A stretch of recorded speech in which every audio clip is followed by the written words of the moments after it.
हरियाणा की हर अपडेट के लिए बेल आइकन दबाएं और सब्सक्राइब करें STV हरियाणा न्यूज।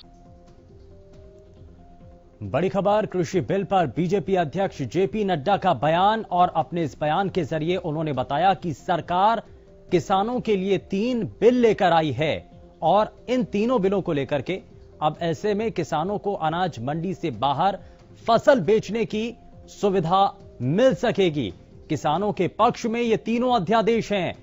इस बात का जिक्र बीजेपी अध्यक्ष जेपी नड्डा की तरफ से कहा गया और उन्होंने कहा कि कांग्रेस पहले समर्थन में थी लेकिन अब राजनीति कर रही है, किसानों को बहुत फायदा मिलेगा।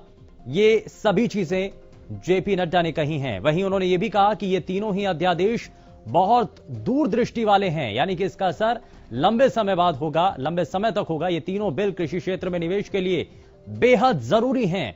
कृषि बिल पर बीजेपी अध्यक्ष जेपी नड्डा का यह बयान, और अपने इस बयान में उन्होंने बताया कि 3 अध्यादेश कैसे किसानों के लिए फायदेमंद हैं और इस पर कांग्रेस की मौजूदा वक्त की स्थिति में जो राजनीति की जा रही है, जो बयानबाजी की जा रही है, उसका मतलब क्या है। उन्होंने ये कहा कि किसानों के पक्ष में ये 3 अध्यादेश हैं और वहीं साथ ही साथ उन्होंने इस बात को भी बताया कि कांग्रेस पहले इस बिल के समर्थन में थी लेकिन अब राजनीति कर रही है। कारण इस पर क्या है कि पहले कांग्रेस का समर्थन और अब इसका विरोध, क्या चीजें हैं यह भी समझेंगे। लेकिन फिलहाल जेपी नड्डा ने यह कहा कि यह अध्यादेश दूरदृष्टि का है।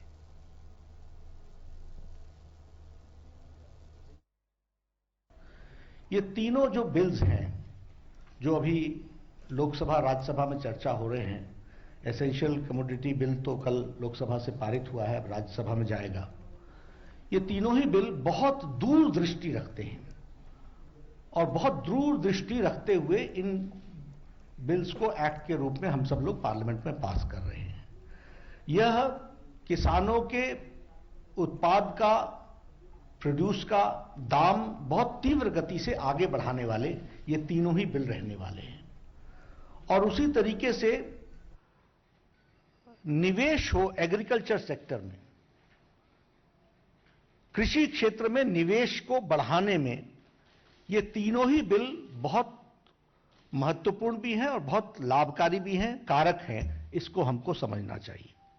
अब इसको डीरेगुलेट करते हुए इसमें कोशिश ये रही है कि एक्स्ट्रा ऑर्डिनरी सर्कमस्टांसेस में, अब एक्स्ट्रा ऑर्डिनरी सर्कमस्टांसेस क्या है?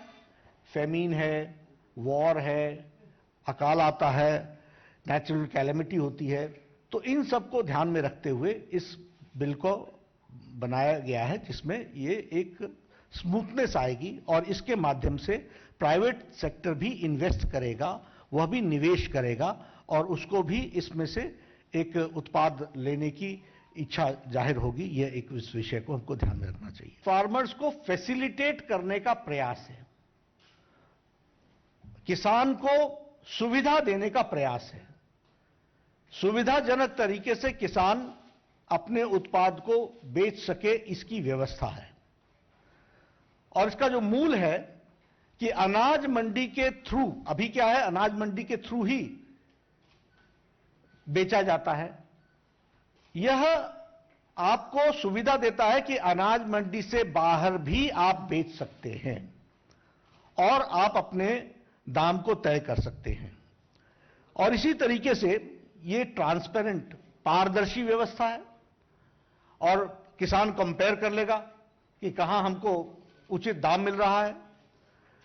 कॉम्पिटिटिव होगा कि हमको वहां इतना दाम मिल रहा है, आप इतने में देंगे तो मैं यहां बेचूंगा। ये कंपटीशन का भी इसमें से विषय आएगा। और इसके साथ साथ इस बिल में यह प्रावधान है कि हम इंफॉर्मेशन ऑफ प्राइसेस देंगे। और इंफॉर्मेशन ऑफ प्राइसेस यानी हम सूचना बताएंगे कि कहां किस जगह पर क्या प्राइस चल रहा है। और इंटेलिजेंस, मार्केट की इंटेलिजेंस, यानी आगे चल करके क्या होगा, क्या दाम होगा, क्या दाम होने की संभावनाएं हैं, इसके बारे में भी फ्रेमवर्क डेवलप किया जाएगा।